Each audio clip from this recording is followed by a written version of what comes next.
হলো আমার ঠিক করা হয়েছে কোনটা কোনটা নিয়ে যাব। তো আমি রিয়াকে এখন দেখাবো যে আমি কোনটা নিয়ে যাব। এই লাটকি ভুটকিগুলোও আছে তার সঙ্গে, এইগুলোও আছে যে কোনটা পরবো না পরবো, এইগুলোও আছে বাজকুচ। আমি বুঝতে পারছি না, আগে রিয়াকে দেখাবো। আমার পছন্দের জামা এটাই হয়েছে, 3টে নাইটি নিয়েছি আর বাকি 5-6টা মতন জামা নিয়েছি তার সঙ্গে। আর কোন দিন বলো তো, হোমের দিন শাড়ি পরবো আমরা সকল বোনরা। জানি না সাকসেসফুল হবে নাকি, আমরা মেকআপ করতে শুরু করে দেবো সকাল সকালবেলায়। একটা জিন্সও নিয়েছি আর প্যান্টুলু, নাইটি, কুর্তি। কুর্তি মানে দুপুরবেলায় তো যাবো না, রাত্রেবেলায় গান শুনতে যাবো আর দুপুর সকালের দিকে যাবো, তার জন্য একটা করে কুর্তি পরবো। আর সব বোনগুলা বসে বসে গল্প করবো।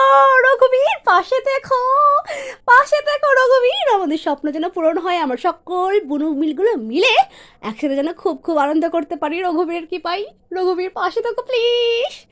এতগুলো জামা নিবো আমি এখন। আমি আবার মেকআপও আছে, কখন কি করবো রঘুবীরই জানেন।